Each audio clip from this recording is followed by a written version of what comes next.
Beberapa tahun yang lalu, ketika khilafah Turki Utsmani runtuh, maka orang-orang sekuler mengambil alih kepemimpinan, bahkan berbagai kudeta militer. Salah satu perubahan yang mereka lakukan adalah mengubah azan dari bahasa Arab ke bahasa Turki. Mungkin mereka ingin menegaskan bahwa Al-Quran itu adalah untuk orang Arab saja, atau bagimanalah, intinya mereka adalah bangsa Turki dan Al-Quran itu atau Islam itu tidak harus dengan bahasa Arab. Wallahu alam apa alasan mereka. Tapi ada orang yang kadang-kadang seolah-olah ingin menyampaikan bahwa Al-Quran itu untuk orang Arab saja, Islam itu untuk orang Arab saja, untuk bangsa yang lain itu tidak cocok atau tidak layak. Maka di sini disebutkan itu adalah anggapan orang-orang dahulu. Jangankan orang di luar Arab, waktu itu orang Arab saja menentang terhadap Al-Quran. Sehingga Allah menegaskan di sini bahwa Al-Quran itu bukan untuk orang Arab saja. Allah memerintahkan untuk melawan mereka, isu mereka dengan Al-Quran, dan perlawanan itu dengan semangat yang besar, atau istilah bahasa Arabnya dengan jihad yang akbar, perjuangan yang besar. Jadi menyebarkan Al-Quran adalah merupakan jihad akbar. Walau si'na la ba'asna fi kulli qaryatin nadira. Dan sekiranya kami menghendaki, niscaya kami utus seorang pemberi peringatan pada setiap negeri.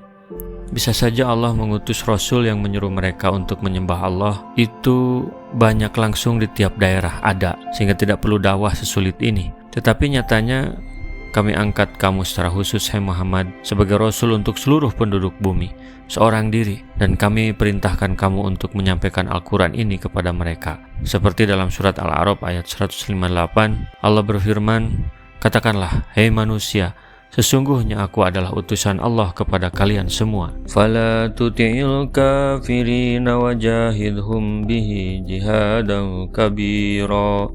Maka janganlah engkau taati orang-orang kafir dan berjuanglah terhadap mereka dengan Al-Quran dengan semangat perjuangan yang besar. Orang kafir berharap dengan serangan mereka kepada Nabi SAW berhenti dakwah. Jangan ikuti mereka. Lawan dan perangi mereka dengan Al-Quran, dengan perlawanan yang sengit, tak perlu gentar dan takut. Wa huwa alladhi marajal bakhraini hadha adbun furat wa hada milhun ujaj wa ja'ala bainahuma barzahu wa hijran mahjura. Dan dialah yang membiarkan dua laut mengalir berdampingan, yang ini tawar dan yang segar, dan yang lain segar asin lagi pahit, sangat asin lagi pahit. Dan dia jadikan antara keduanya dinding dan batas yang tidak tembus. Jangan tertipu dengan perilakunya yang seperti baik, padahal ia kafir sebenarnya. Lawanlah mereka, karena meskipun namanya air, tetap berbeda antara air hujan yang tawar dengan air laut yang asin. Sebagaimana terlihat dalam laut yang memiliki dua jenis yang berbeda, sehingga tetap terpisah meski dalam satu lautan. Terkadang musuh Islam mencoba mengadu domba dengan menciptakan boneka yang seperti Islam. Mereka mengaku Islam, tetapi menyerang dan memusuhi Islam. Oleh karena itu, jangan ragu dan tertipu oleh topeng mereka. Bagaimanapun juga tetap berbeda dan tidak akan menyatu antara air tawar dan air asin. Disinilah letak furqanul akidah yang harus dimiliki oleh seorang muslim. Meskipun mereka bergaul sehari-hari dalam satu bangsa yang sama, tetapi bisa memisahkan mana yang hak dan mana yang batil, sehingga akan terciptalah sebuah agama yang suci, tidak tercampuri. Wa huwa alladhi khalaqa minal ma'i basharan faja'alahu nasaban wa sihra wa kana rabbuka qadira. Dan dia pula yang menciptakan manusia dari air, lalu dia jadikan manusia itu mempunyai keturunan dan musyawarah, dan Tuhanmu adalah Maha Kuasa.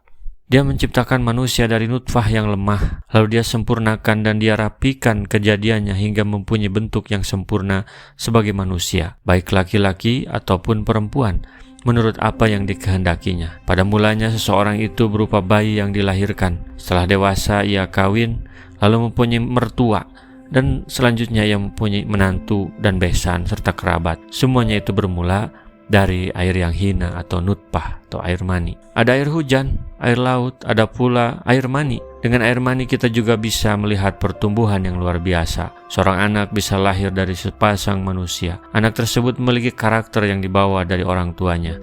Padahal ia hanya setetes air. Luar biasa. Allahu Akbar. Itulah dakwah. Jika air hujan bisa menumbuhkan tumbuhan, hewan dan juga manusia, demikian pula air mani bisa menumbuhkan sebuah generasi. Apa 3 pelajaran dari episode kali ini? Yang pertama, tetaplah lawan mereka dengan jihad Al-Quran atas apa yang mereka lakukan. Jangan gentar. Nabi Muhammad diutus untuk seluruh manusia. Ini kehendak Allah. Bisa saja Allah menciptakan utusan di setiap negara, tetapi tidak dilakukan. Ini nomor 2 ya. Yang ketiga, dakwah ibarat air. Air laut yang berbeda menggambarkan furqanul akidah. Sama air, tapi beda.